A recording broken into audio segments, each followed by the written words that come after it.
Vous vous apprêtez à regarder un webinaire sur la dépression animé par le docteur Geoffrey Post. Dans ce webinaire, on a essayé de répondre aux questions que vous nous aviez envoyées, mais si vous avez besoin de précision ou si vous appréciez le concept, eh bien laissez-nous un commentaire. Pour participer au prochain webinaire, il vous suffit de vous abonner à notre newsletter, et puis si vous souhaitez tester une application basée sur les TCC, eh bien téléchargez simplement l'application Phil, elle est disponible sur Play Store et App Store. Pensez à liker, commenter, partager cette vidéo, et bon visionnage. Pourquoi ça prend tellement de temps?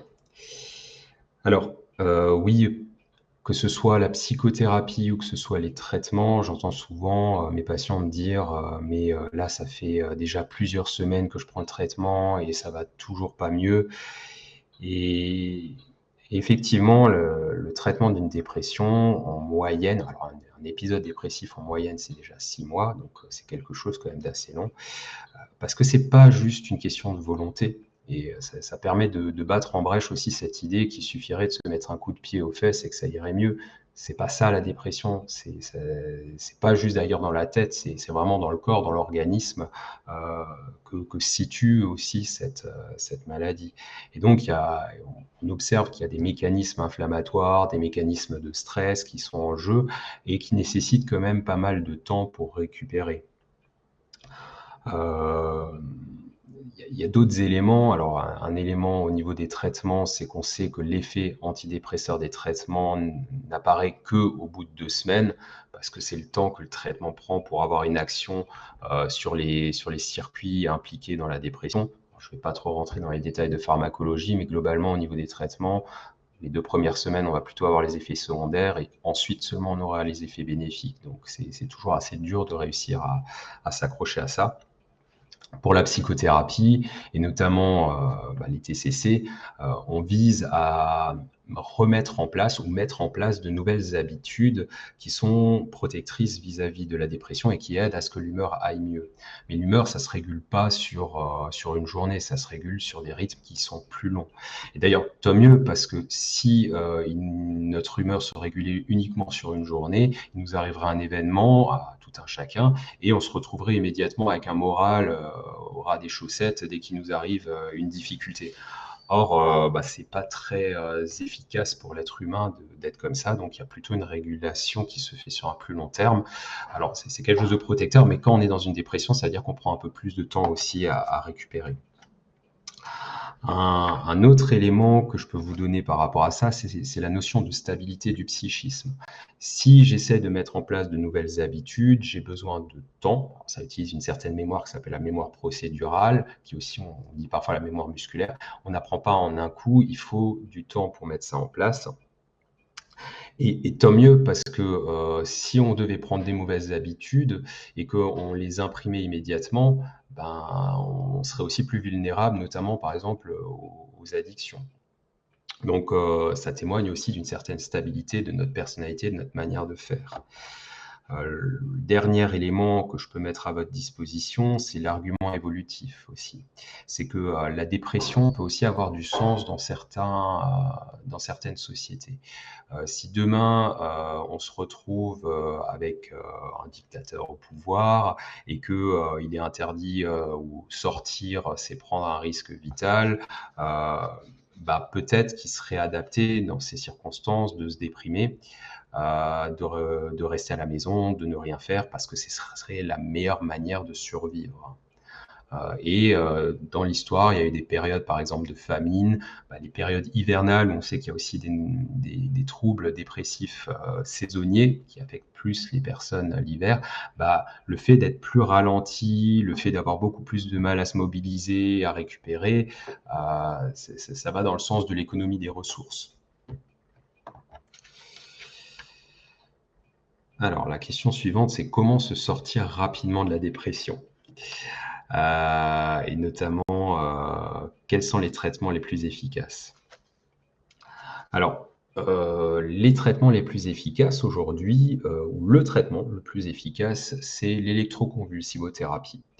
C'est un traitement qui est utilisé depuis les années 50, donc ça fait, voilà, on a déjà 70 ans de recul. Traitement des plus efficaces avec, voilà, une réaction qui est très rapide. Néanmoins, on l'utilise pas ou plus en première intention, ou très peu en première intention par rapport à tout le bilan qu'il s'agit de faire. Et puis c'est quand même un traitement assez lourd qui peut avoir où il peut y avoir des effets secondaires, ce qui fait que voilà, on préfère utiliser des traitements qui agissent plus lentement, mais où il y a moins de risques. En fait, aujourd'hui, dans la dépression, on a vraiment le luxe d'avoir énormément de traitements. Et donc, globalement, quelqu'un qui présente aujourd'hui une dépression a l'espoir de récupérer entièrement de sa dépression.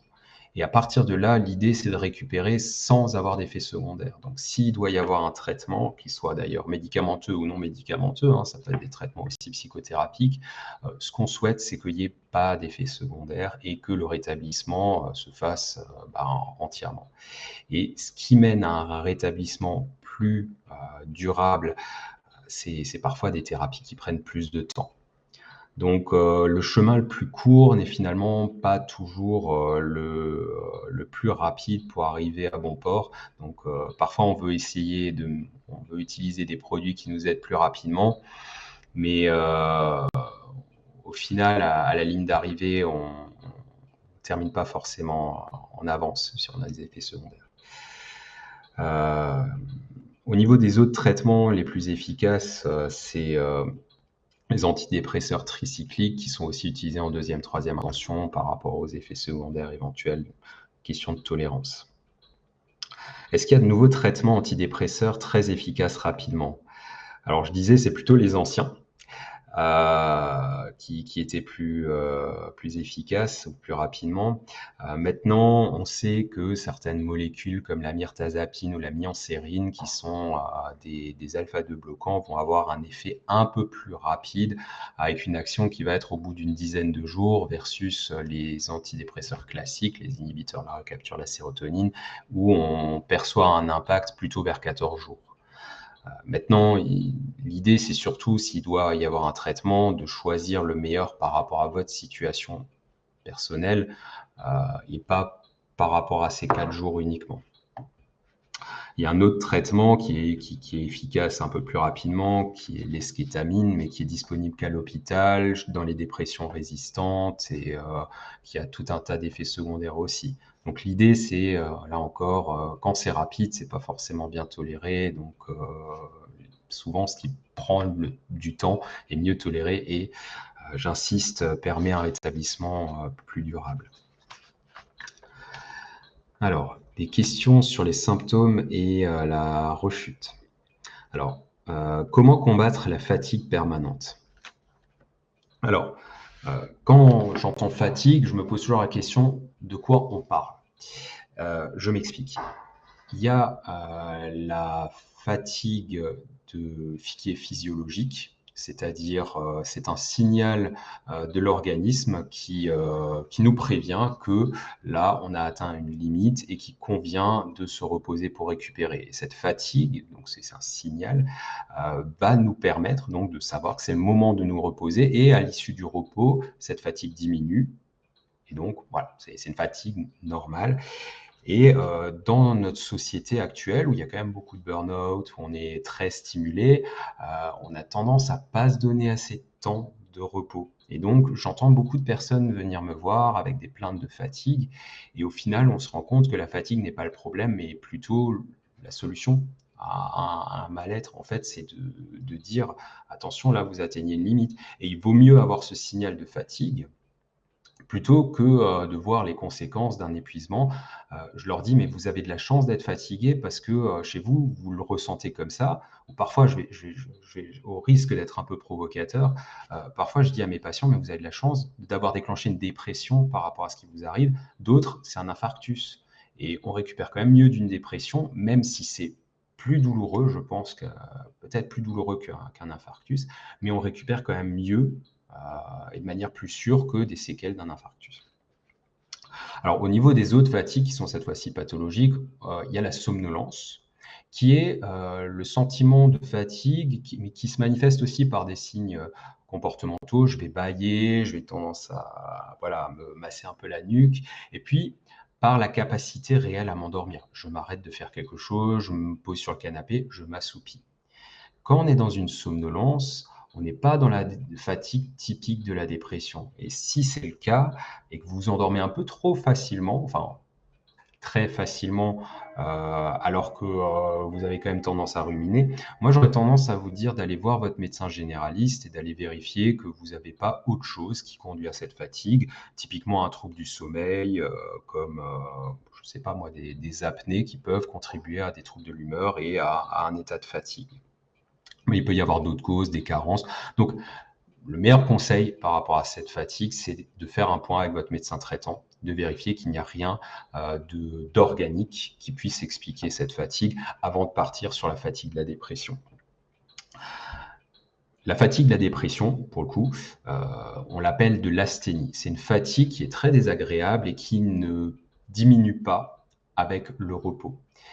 C'est une fatigue qui donne aussi l'impression qu'on n'est pas en mesure d'affronter les difficultés ou les défis ou les tâches qui nous attendent.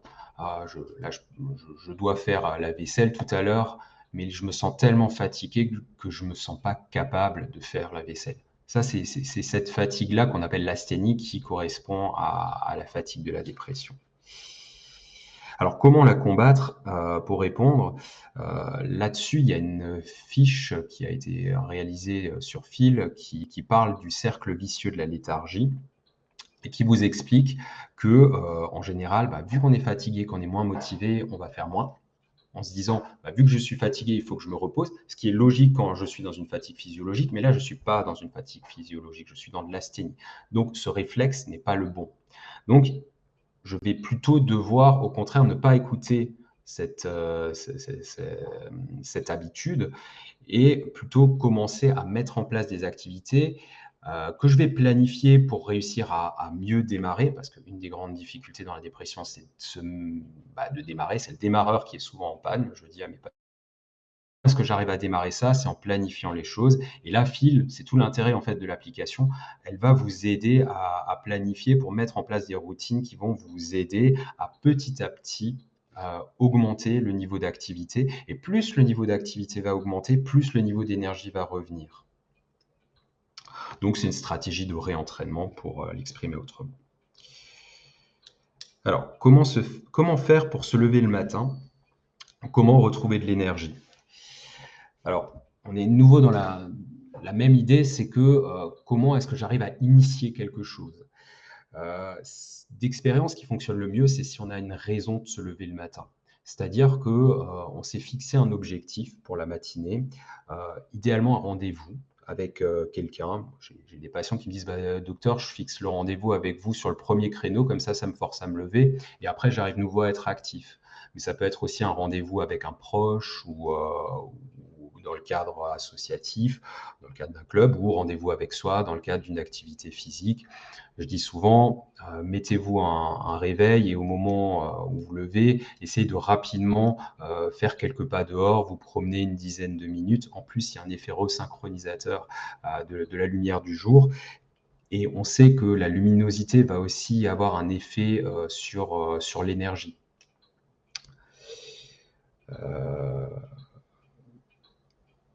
Le fait de se fixer des routines aussi. Si je me laisse le choix le matin de me lever ou de ne pas me lever, tous les matins, ça va être une bataille interne par rapport à ma motivation.